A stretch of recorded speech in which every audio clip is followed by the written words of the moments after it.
Velkommen til Devolver.com. I dag der skal vi lave en vejledning til, hvordan man kan lave en film på Devolver.com.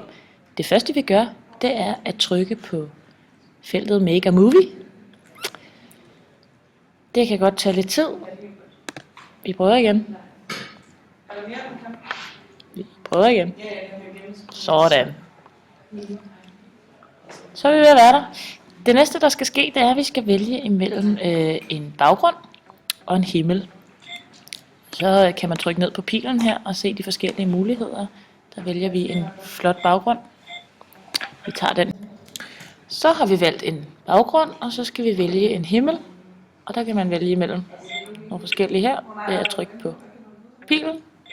Og jeg vil gerne have en flot nattehimmel. Bum. Så trykker vi på next.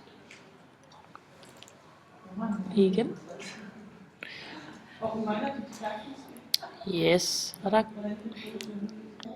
Her kan man så vælge imellem forskellige plot-typer. Skal det være et rendezvous, et møde, et pick-up, altså nogen bliver hentet, et chase, der er nogen der jagter hinanden, eller skal det være en enemand? Vi vil gerne have et møde, så det vælger vi. Bum. Så trykker vi på next. Og her har vi så vores figurer, vi skal vælge imellem. Vi skal have 2 figurer. Den første kan vi vælge her. Vi bladrer ned. Ja, mange flotte forskellige typer. Vi tager ham her.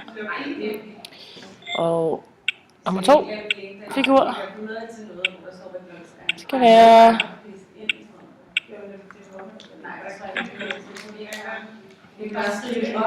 det skal være hende her. Letitia. Så trykker vi på next.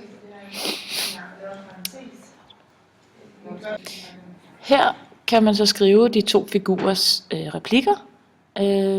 Det har vi gjort her på forhånd. Og den sidste hernede skal vi lige have fyldt lidt på.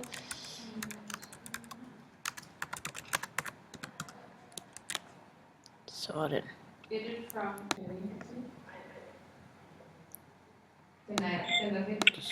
Så.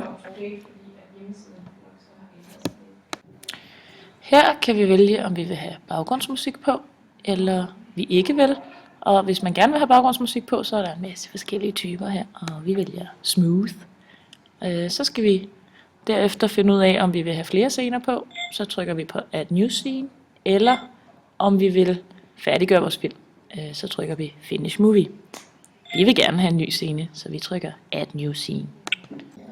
Nu har vi tilføjet nogle flere scener, og derfor går vi videre til finish movie, da vi er færdige med vores film. Det sidste vi skal gøre, det er, at vi skal tilføje en titel på vores film. Den kommer til at hedde vejledning, da det er jo en vejledning til Devolver, og nedenunder kan vi tilføje instruktørernes navne, hvem har lavet filmen. Det har Janni og Mie og Vibeke og Nanne. Til sidst så skal vi vælge et design, hvordan skal titlen præsenteres, og vi vælger den her. Den er nemlig flot. Preview, og så kan vi se vores film. Ja, til højre der vil filmen så køre. Nu er den lige færdig. Men til venstre der kan man så skrive modtagerens navne, hvis du gerne vil dele det med dine venner. Og nedenunder skriver du modtagers e-mail. Og nederst skriver du din egen e-mail. Og det er jo så vigtigt, hvis du vil modtage et link til, at du så senere kan uploade den på f.eks. YouTube.